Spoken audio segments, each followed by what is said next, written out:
Now, I always do my nav mesh first, but you don't have to. You just hit this button right over here. Okay. Export map data.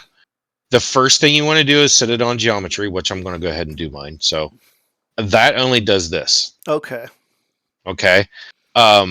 Which I'm pretty sure I could figure out the lakes things in there, but that's for another day. So you just hit export. If you do not put a destination path, it'll set it for the default.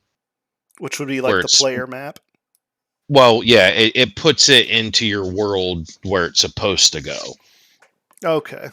Okay, now what it'll generate a TPO file, I think is what it's called. I'm going to pull up my other screen so I can see. What the? I got to remember what it's called.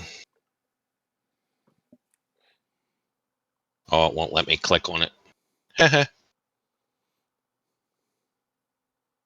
It takes forever for it to process this part. Keep in mind that the only way that you can go in and test it is if you actually have a game mode attached to your terrain, which I do not on this. That's why I created the other ones.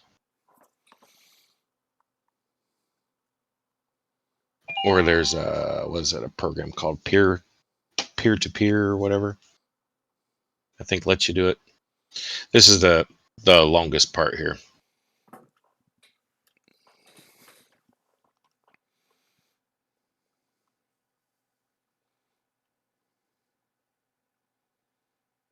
The first time I did it. Okay.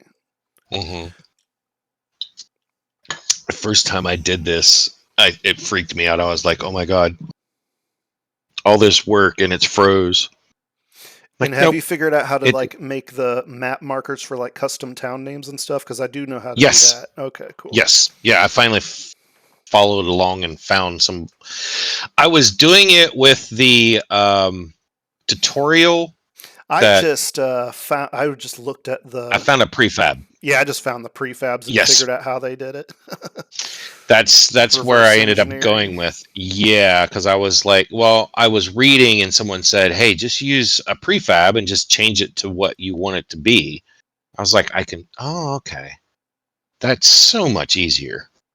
So much easier. Because then once I did that, then I figured out, okay, I can just place a generic entity down and add these components, and that gives me that thing as well. Right. Now that I know it, I just wish there was a good guidebook on the entities and all the different components you can add to them. So that way I could know what they all do and what I actually need for a component.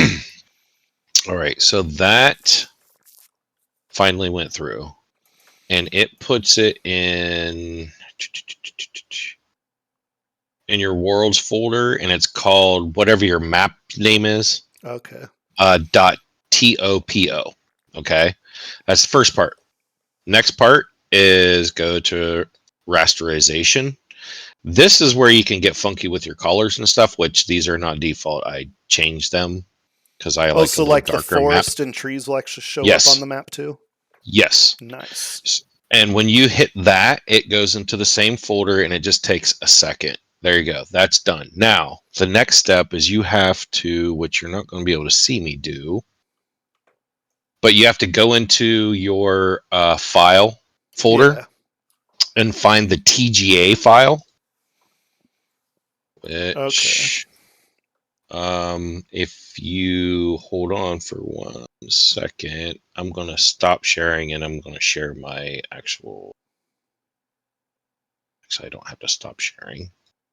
Yeah, you can just tell me at that point, so you don't have to. Oh, I was just going to change the window. Because Discord's weird about changing windows.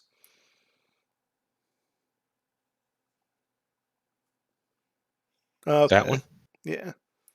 Okay, so this is a TGA file, and you got to save it or export it back out as a PNG. Has to be a PNG. Yeah, I remember it crashes if it's something like that. Yep. So, and put it right back into where it knows where to find it. Now that I have mine, whoop, I forgot. I forgot I closed that. All right, let me go back in here. World editor. All right, now that we're in here, you got to go into your default terrain properties. Or wait, I'm sorry. Map entity properties. And you got to Cool. change. You got to change these two, and that's it.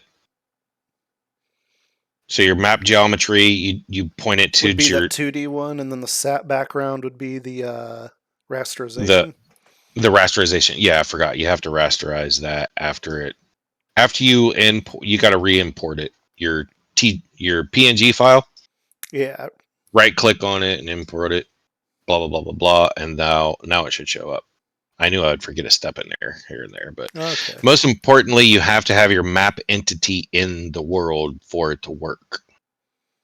Okay. It won't even give you access to the export map data. So pull in your map entity So somewhere. now, if you go in as a player and test it, does it bring the map up for you yet? No, not Oh, because you unless got to I have the game change the mode. game mode. Yeah, Okay. which Yeah. I'm gonna test it anyway. Well, no, I don't want to. Yeah, I do want to test it. So give me a second here. I'll just launch back into my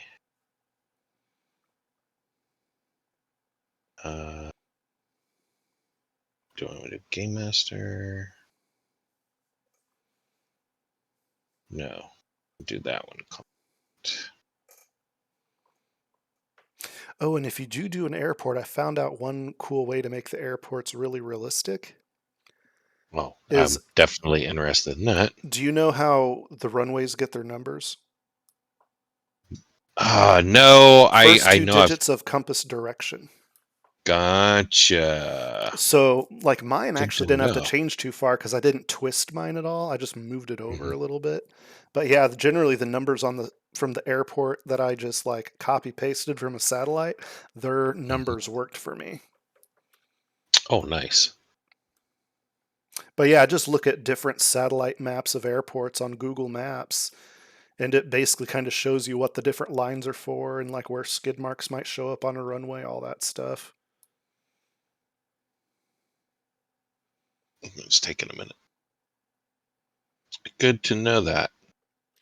Well, the changes I made to this map, I'm now going to have to move that base. But anyway, let's see. I will play under conflict, and that's now you can put just a generic game mode in there as long as it Okay. sees a game mode. I just know that you can't have more than one game mode. So if Yeah, you yeah, put definitely. your terrain out there with a game mode, they're stuck with it. Yeah, I'm going to try to learn more about the game modes and the scripting when I get a chance. Oh, well, yeah, some funny little thing I found out. There you go. There's my map. I'm not sure if I'm seeing on that screen or not. Oh, no, you're not. Hold Take a on. screenshot and just send it in the channel. I just thought that'd be cool to see. Oh, yeah, let me see if I can do that here. Screen. Bink. Boom. Yeah, with the little labels. Because I already marked out where I want my airport, so now my map actually shows an airport symbol, which I thought was Oh, pretty cool. cool. Let's see. Let me new. Yes. Edit. Paste. Export. PNG. No. Export as JPEG.